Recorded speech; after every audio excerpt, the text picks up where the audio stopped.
friends, you are actually sitting in my home library today instead of our library at school. So I love books everywhere, not just at our school. So I have a library. But while I'm sitting in here, I wanted to read you guys a book for Veterans Day. And the book I wanted to share with you guys is called Sky High, The True Story of Maggie G. Or Gee. Her last name is spelled G-E-E. And on the back cover, we have a picture, an actual picture of her. And on the front cover, we have an illustration, so a drawn picture of her. The author of this book is Marissa Moss, and the illustrator is, sorry, I can't see their name, but I think it says Carl Angel. Yeah, Carl Angel did the pictures in this book. This book is called Sky High. When I was little, something special happened every Sunday. Other families went to baseball games or the movies, but not mine. Instead, we would drive out to the airport. We weren't going on a trip or meeting someone from a flight. We went to watch the airplanes. For us, nothing could be as exciting as watching the planes take off. We loved how they bumped clumsily along the runway, only to suddenly leap up, break free from the ground, and soar away, far away, until the black speck of the plane disappeared. My brothers, sisters, and I would lick our only on Sunday lollipops and tip our heads back, letting the roar of the engines fill our ears. I loved how the vibrations echoed in my bones. Just being there, being part of it all, made me feel big and powerful. Let me turn you guys a little bit. I like to search for my favorite pilot, Amelia Earhart. She had flown all the way across the ocean by herself, and I wanted to be just like her. Once, I'm sure I saw her. When I waved, she saw me and waved back. It had to be her. I didn't know of any other women pilots back then, just Amelia Earhart. And me, well, I would be a pilot someday.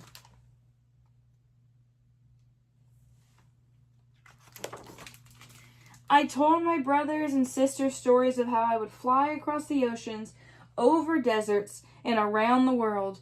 I described flying around the Eiffel Tower, tracing the line of the Great Wall of China from the air, looping over the pyramids. Will you take me with you? Lucy, my youngest sister, begged. No, me, demanded my brother James. I'll take all of you, I said, if you pay me with one Sunday lollipop. It was a high price, I knew, but flying in an airplane, that would be worth it. When my mother heard my offer, she laughed. Save your lollipop, she said. Maggie is just telling you stories. Some stories are true, and some stories are made up. Now I tell true stories.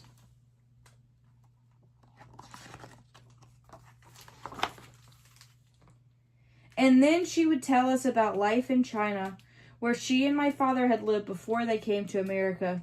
She talked about fetching water from a well when it was so cold that the ice had to be broken before she could dip in her bucket. She talked about festivals when the whole village danced in the street in bright silk clothing, and tables were set up outside for everyone to eat together. Her stories felt as far away as China, and nothing like our life in California. They were like dreams, beautiful and mysterious, impossible to touch. My stories are truer than that, I thought. One day I would be able to taste and smell and feel my stories. One day I would make them come true.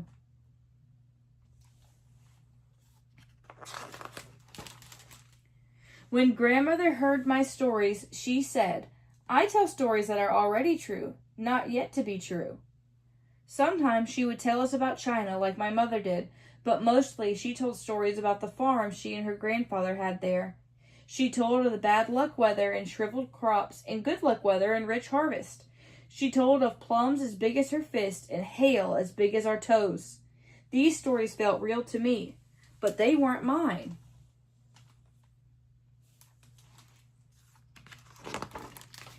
Many Sundays passed, and now we were too old for lollipops.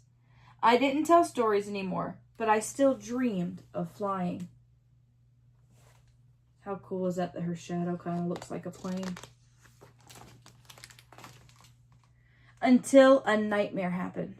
A war. A very big war. So big the whole world was fighting. And it was called World War II. Everyone did what they could to help. My brothers joined the army, and my mother worked as a welder building Liberty ships to transport troops. "You can work here with me," she said. "Do some good for your country." "I will work for my country," I agreed, "but in my own way. Now is my chance to fly."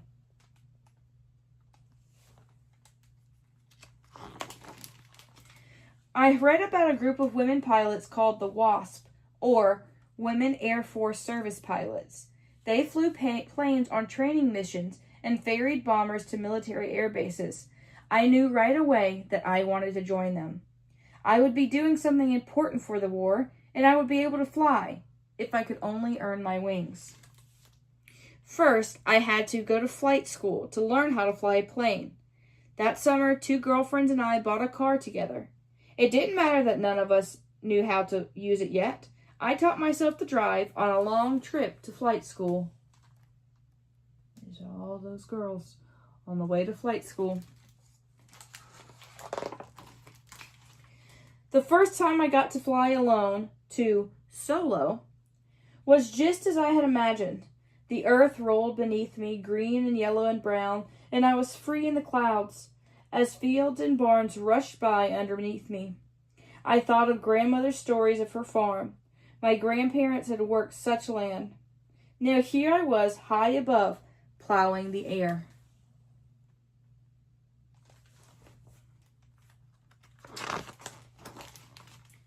I was a good pilot, good enough to be chosen to go on a training as a WASP.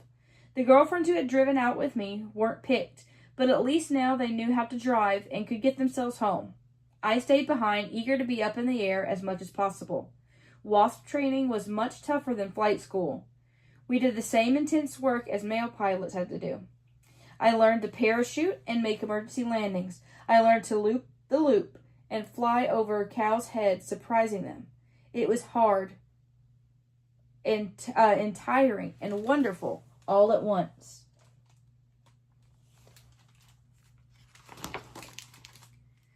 The day that I earned my wings and was made a WASP, I was so proud that I felt like I could fly without an airplane.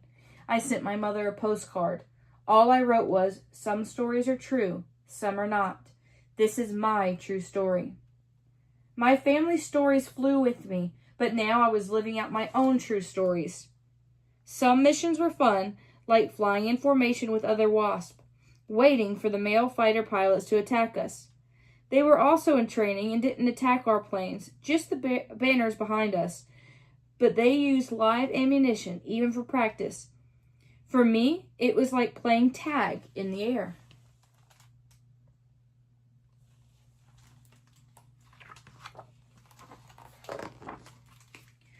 Other missions were scary. Once I had to fly across the country late in the day. As the sun slipped lower and lower, the skies grew darker and darker. I couldn't see to fly. I needed to land, but bigger planes churned in the air next to me with their giant propellers, and my small plane almost tipped over.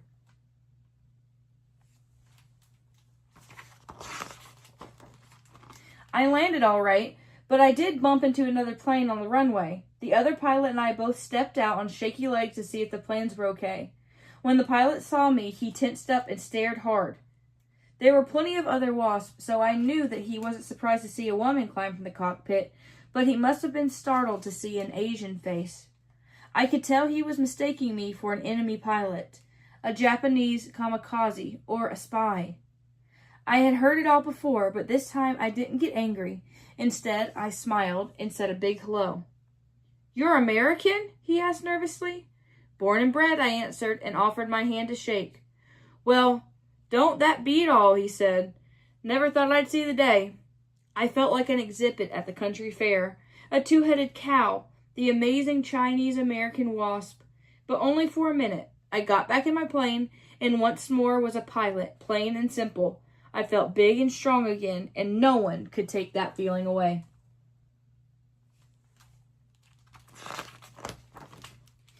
The days passed with me soaring high in the heavens, looping the loop and rolling for fun, but working hard too. I was helping my country to win the war, but I was also helping myself, making my own stories and dreams come true. Now I tell these stories to my children and grandchildren, and my tales must seem as far away to them as China. They cannot imagine such a war. They cannot imagine being one of only 2 Chinese-American pilots in the Wasp. They cannot imagine trying to fly at night with only your eyes to guide you. But my stories aren't yet to be true anymore because I earned my wings. Now they're already true.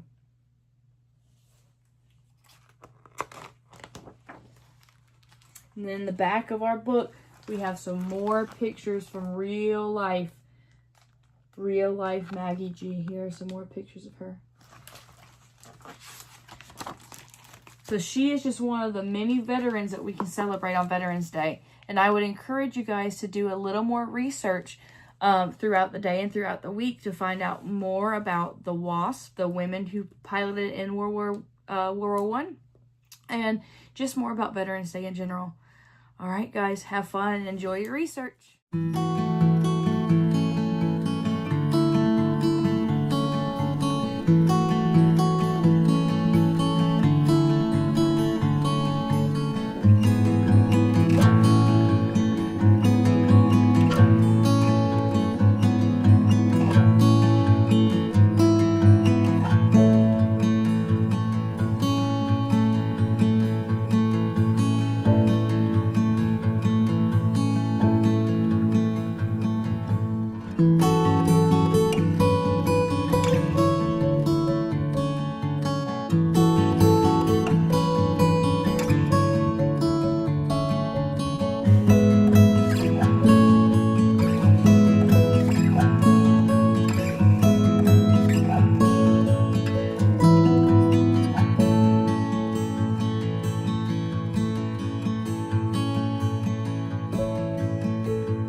you.